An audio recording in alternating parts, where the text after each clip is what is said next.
Hello everybody, I put up a video yesterday being like, hey, the Steam Summer Sale started, and here's all of these games that you'll likely forget about, or games that you have forgotten about, and games that will get lost in the mix, or that are just really cool and you should buy them. And the way Steam Summer Sales work, or Steam sales in general work now, is that there are no more flash sales, so it's really hard to see those games that aren't necessarily going to get that limelight because they weren't released recently or have like a massive discount on them that are, is like a AAA game.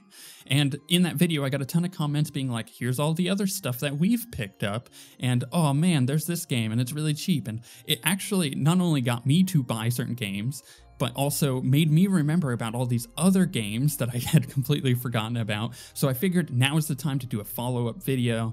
Here's all the other hidden gems that I totally forgot about and have picked up because of that. So I'm just going to start off with Life is Strange. This is the first one that spawned this discussion on the previous video, and I immediately went and picked it up when someone told me it's $5 for all 5 episodes. It's an episodic game. It's very much in the vein of a Telltale game, except there's a lot more going on with it. It is fantastic. You can download episode 1 for free and try it out, see if you like it. It's really cool. It's narratively driven. It's got an interesting time mastering mechanic. And the way I put it after playing through episode 1 last night is that it's like an adventure game had a love child with Prince of Persia, and it's awesome. It's really, really good, and the story is actually awesome as well, and it gets better and better as each episode goes. $5, totally worth it. But if you're also looking for more games like this, and this is the thing, is like these episodic games will release 1 episode at a time and you'll completely forget about them because you're like, I want to wait till all 5 episodes are out. Well, all of the Telltale stuff is also on sale. So, Batman, the Telltale series is out.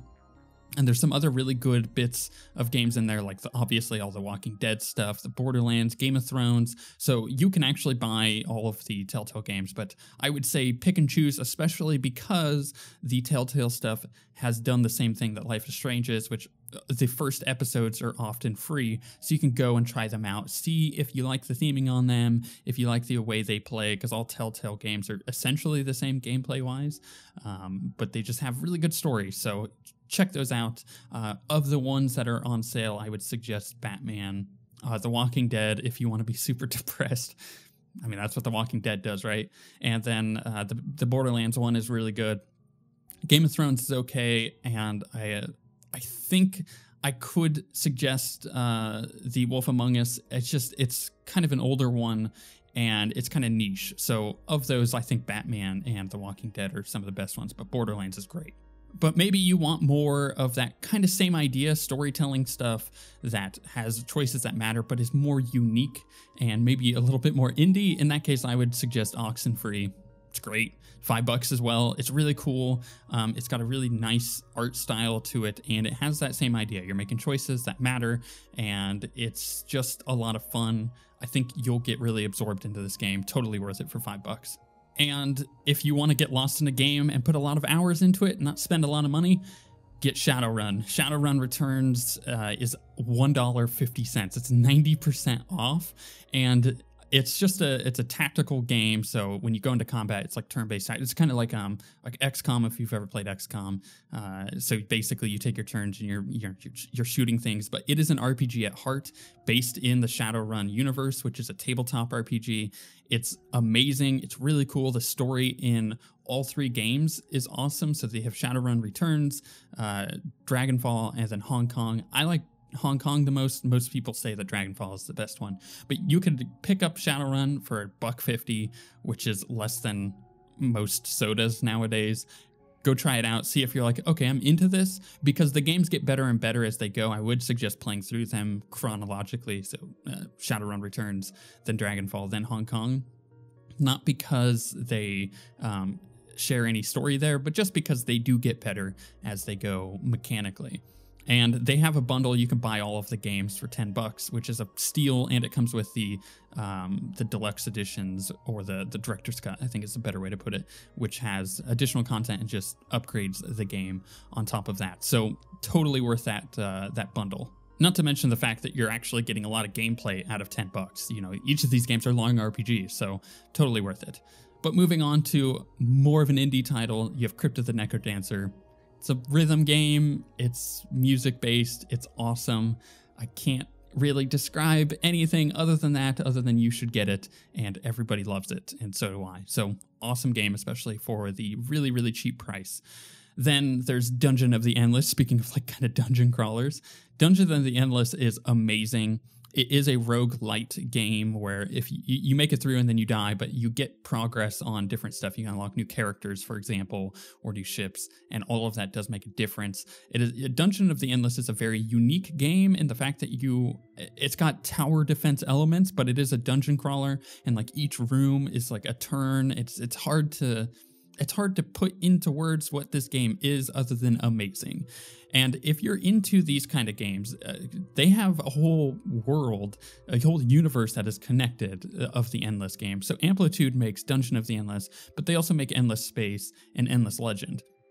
And each of those games are connected in the world and in theming. So like some of the stuff that you'll see in Dungeon of the Endless, such as the idea of dust, which is kind of like a currency that you then use for powering on things, is a currency in the other games, and their UIs match that. So if you play one of their games, you're actually going to be very familiar with their other games, even though they're completely different. Dungeon of the Endless is, a roguelite, but Endless Space is a 4X strategy game in space. And then Endless Legend is a 4X strategy game more in the vein of Civs, and they're all unique and awesome.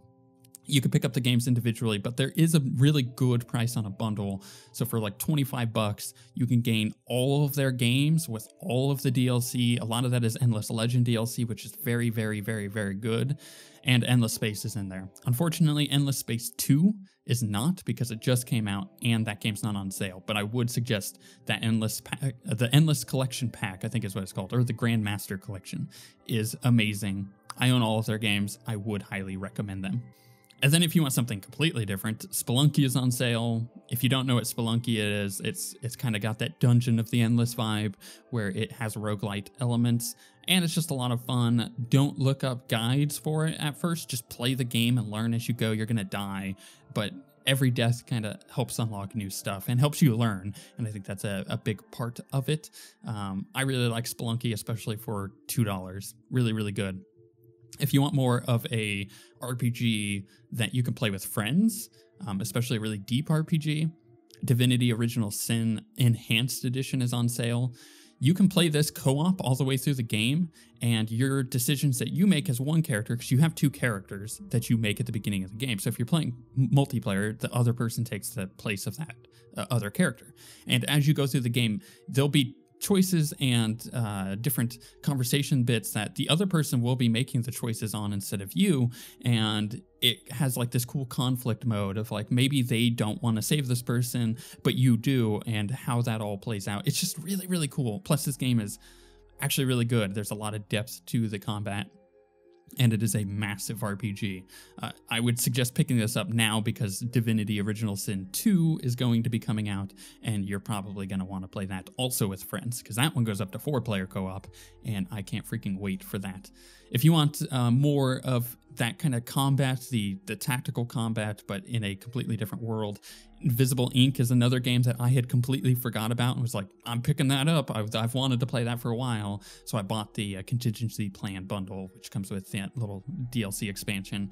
And that's $7, but it's a $6 base game. So it's pretty good. It's made by Clay, and they always have really good art style. Invisible Ink is like a cyberpunk, you're a spy, and you're trying not to be caught game, and it's got like a timetable, so the game lengths are short, and you try to kind of get better or do things differently each time. But they do have a Best of Clay bundle, which has a ton of games in it. I would suggest it. It's got Don't Starve in it. It's obviously got Mark of the Ninja and all of the Don't Starve expansion stuff, so really, really good. I think it also has Don't Starve Together, which is a lot of fun. And then finally, to wrap this all up, I want to suggest Dungeon Defenders 2. It's a game that just came out. It's free to play. I put hundreds of hours into the first Dungeon Defenders, and I've been playing Dungeon Defenders 2 since it got into early access. and I kind of jump in every now and again. The game has improved massively since the first iteration of early access, and it's fantastic. It's really fun. It's kind of more of Dungeon Defenders that you wanted. It's that, you know, tower defense kind of gameplay. And for the most part, there isn't much of a sale going on. There's sales on the packs, which comes with stuff, but you can play this game completely free to play and unlock all the characters or the heroes or whatever you want to call them by just playing the game. But because it just came out, I think it's going to be really easy for people to overlook it, especially because it's a free-to-play game. But don't, it is really good, and all of the DLC is on sale for it. Some of the stuff, I believe, is a little aggressive as far as pricing is concerned. But again, most of it can be unlocked in the game just by playing, unless you're looking at, like, you know, costumes and stuff, which none of that matters. But I would play it first, see if you like it, and then go to the DLC that's on sale. It just came out, really, really good, and it's a fun time for friends because it is, you know, it's 4-player co-op and it's free to play, so it's really easy to get your friends into it to have a game to play with, especially if there's other things that they're wanting to purchase, and that's all single-player stuff. Finally, actually, I almost forgot about this. Get Tabletop Simulator. Tabletop Simulator is $10, and it is also has a 4-pack. There is literally endless content here. Don't necessarily pick up any of the DLC. If you're going to, I would suggest The Captain is Dead. That's really, really good, and so is Scythe. It's basically, Tabletop Simulator is it's a table, as it says, and it's a simulator in the fact that you could play board games with your friends online. There's plenty of mods out there that replicate board games. So Betrayal at House on the Hill, one of my favorite board games of all time, that's on there. There's also several other really cool board games. I like Curse of Dracula, or Fury of Dracula, rather. I like Dead of Winter, that's another really good one. Like, these games are really good. There's a lot of mods. You can sort by top rated or newest released on the mods. I think that's a good way to do it, to kind of find new stuff. And again, $10 for the one version of the game. Or you can get, like, your friends to buy it, or a 4-pack, and force them to play it, and they will find a lot of fun in it. Again, I do suggest Betrayal at House on the Hill, Dead of Winter, and Fury of Dracula, but if you're going to pick up the DLC and spend money on that, I would suggest Scythe or The Captain is Dead. You can find most of the rules for these games online for free, so once you have the game, it's pretty much endless content for free because of all the modding that happens. But hopefully that gives you an extensive list of games that is, you know, worth the money, and essentially are games that you may have forgotten about or that are getting lost in the sale.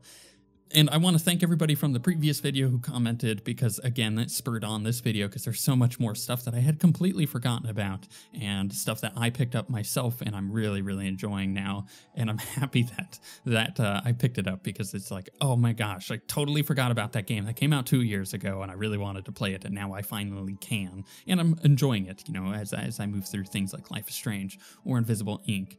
And then again, hopefully this will spur on more stuff. Maybe you'll look at a game and you'll be like, that isn't for me, but oh yeah, there was that one game that's kind of like this that I wanted to play, because that's kind of the train of thought that I ended up going down here. Thank you guys for watching. Put in the comments what games you're picking up, because it will spur on other people who are reading the comments and reminding things that I have even forgotten in the course of 2 videos. But with that being said, we shall see you guys next time.